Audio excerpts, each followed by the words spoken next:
Welcome to the Defense and Aerospace Report. I'm Vago Muradian here in Washington, D.C., where we are at the Washington headquarters of the International Institute for Strategic Studies, the London-based think tank that's among the leading think tanks in the world. And we, as we have every year for the past 10 years, are covering the newest the release of the newest edition of the Military Balance, the world's most authoritative look at military capabilities, trends, threats from around the world. And we're here with James Hackett, who is the longtime editor of this great publication. James, thanks very much for taking time with us. Thanks very much indeed. My pleasure.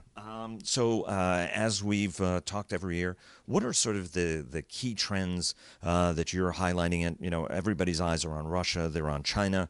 They're on the South China Sea. They're particularly on Syria. We're now back in a great power era of great power competition, as we've heard from the U.S. national security strategy, but also the Prime Minister Theresa May's talked about that. Talk to us a little bit about what the key takeaways from this year's volume are. Well, I think we continue the trend of analysis on Chinese military modernization. There are sort of principal stories in the book this year, particularly the accelerating progress in Air Force modernization. We focus on the J-20 combat aircraft and assess that could see frontline squadron entry by 2020. If that comes to pass, the US would then lose its monopoly on operationally available stealthy combat aircraft. China's missile sector, of course, has been an area of progress that we've focused on in recent years. And we also cover in some depth maritime militia developments and land forces modernization as well. Of course, Russian military activities are also a key factor of this year's analysis. While we do cover in some detail Russia's operations in Syria, we're also quite realistic in our appreciation of the introduction of the modern systems, Su-57, T-14, etc., etc. So we judge that while, of course, they're going to see entry, their numbers will be less than originally anticipated by some experts. Also, we led the launch in London last week on European defence spending. Now, in 2017, Europe was the fastest growing defence spending region in our 7 regions in the military balance, leading with real terms growth of 3.6%. Now, some of that predates the US President's exhortations, which of course is nothing new. The last administration was also exhorting Europe to spend more on defence. In some ways it relates to European reactions to Russia's activities in Crimea and Ukraine from 2014. But also some of it has happened in the last year, so you could possibly trace a more sort of recent response to the recent exhortations from the administration and also the Department of Defence. But we've also witnessed, far from there being a retrenchment in US activity in Europe, there's been a doubling down of the US commitment. That's one of the things we saw last year too. More funding for the now renamed European Deterrence Initiative, and more people on rotation, and more arms sales in the pipeline to those European states that are looking to address the capability gaps that are now in their military inventories. And when you take a look at overall capabilities, you know, where are folks spending the money, right? I mean, this is a time of great change. Everybody's looking at hybrid operations. There's a lot of focus on cyber as well. Where have you seen most of the resources flowing in this extra amount of money that's sloshing around the system? In the European context, I wouldn't say there's a great deal sloshing around the system, because don't forget states were starting from a relatively small base, and some of the biggest increases, certainly in terms of attention to defence capability generation, are in the east and the north. Those are the most worried by Russia's military activities. And the capabilities in those countries are going towards air and missile defence, given the sort of potential risks from short-range ballistic missiles and cruise missiles, for instance, as well as coastal defence systems. That's an area of particular focus for some states, but also armour. Although, again, the quantities can be small, they're significant in the context of those countries' recent developments. I think you're seeing some interesting developments in Norway. In Norway, we have a special essay in the book this year, where there's been effectively a reshaping of the main strike power of the country away from land forces towards air and sea, with submarine acquisitions, also F-35, and some of the systems they're looking to hang off that aircraft. At the same time, there has been a strengthening of Norway's military posture in the north of the country, particularly in Finnmark, and there was, I think, a parliamentary agreement in late last year focusing on that. And what about in the Middle East? Middle East has always been sort of a key market both for the United States and for Europe. But we've also seen some dramatic changes, especially in the spat between Saudi Arabia and its allies and Qatar. Talk to us a little bit about the Middle East, their spending patterns, and how this rift affects regional security. Well, it's one of the things we were trying to trace at the beginning was what the effect would be of this on integrated air and missile defence cooperation in the Gulf. And it seems to have placed that on a hiatus at the moment.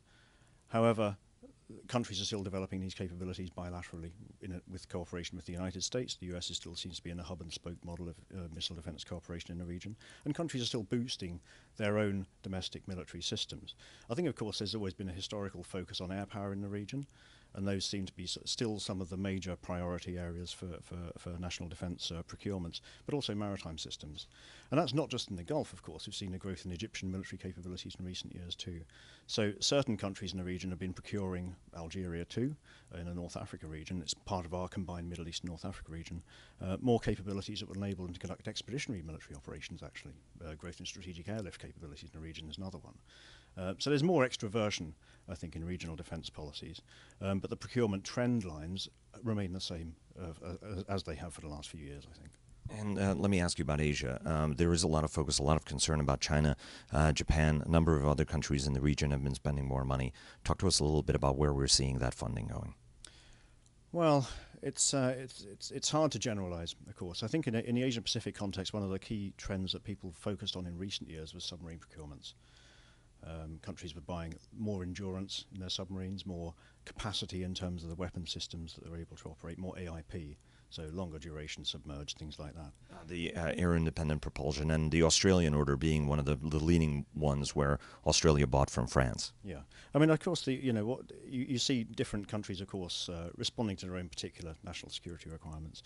Japan's in an interesting position, of course, because it's cognizant of China's military growth, and I think you're certainly seeing some capability plans will be considered with that in mind, but also, of course, they've got the more immediate challenge of North Korea's ballistic missile capability, which you can then see in some of the plans that are being discussed openly about Aegis Ashore and what Japan does with its Patriot missiles, which it's been deploying, of course, in recent years in response to those developments.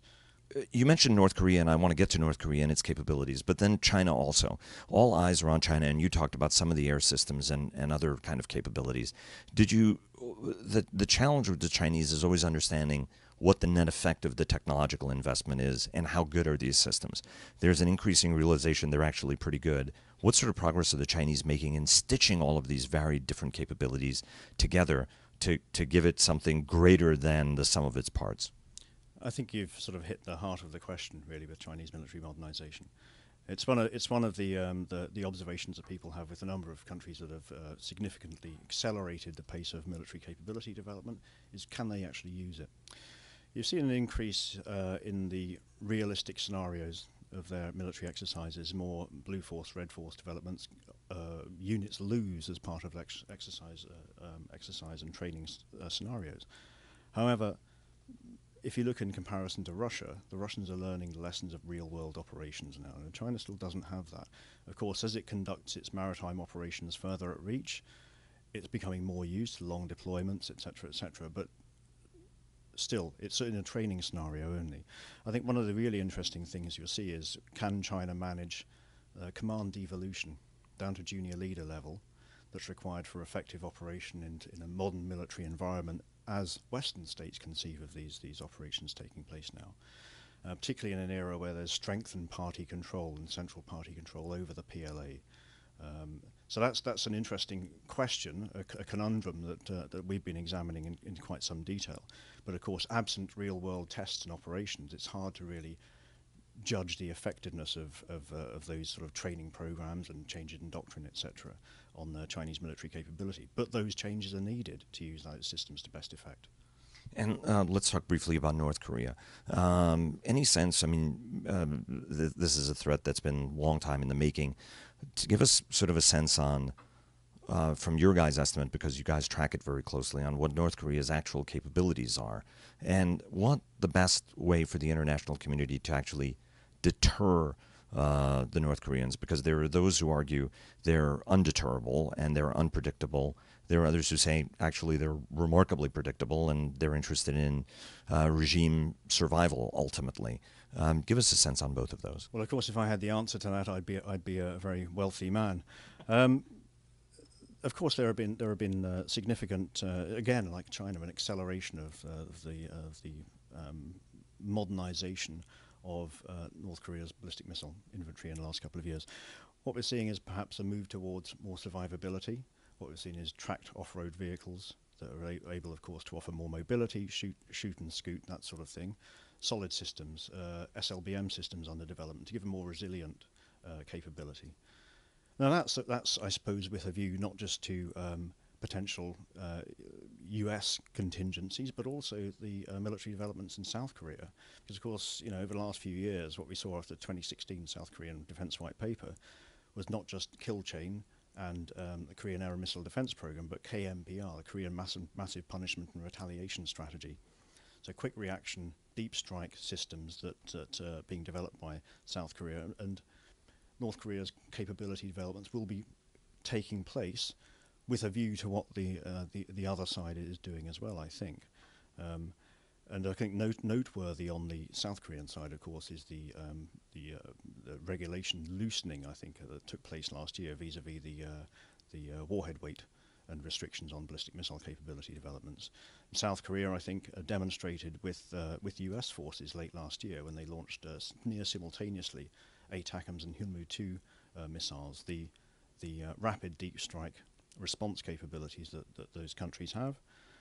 So military developments certainly in South Korea are proceeding apace, actually, as the government really tries to boost its defense capabilities. And last question, United States. You guys spend a lot of time looking at it. Give us sort of the UK and the IISS view of how the U.S. is spending money. Obviously, a big surge of money. There's going to be even more money coming through the pipeline over the coming 2 years. The question is what happens after that 2 years. But tell us, what are some of the things that you think are noteworthy looking at what U.S. spending patterns are? Well, I give my view rather than the Institute's view. The Institute itself, I think, my colleagues will have all their own individual positions on this. I think the key challenges actually are still about resetting equipment, resetting people, and readiness. I think it's been explicitly stated by senior members, particularly the Secretary of Defence Mattis, on this issue. Getting enough people ready to go when they're needed to. Is talking again about deployability only at the weekend. There's often... Shall we... No, it stopped. Good. There was a slight interruption there. There's often a focus on, when you talk about defence modernisation, a focus on equipment. And I always think there's much more to it than that. Unless you've got the people ready to do the job, it's very hard to deliver capability where you need it, when you need it.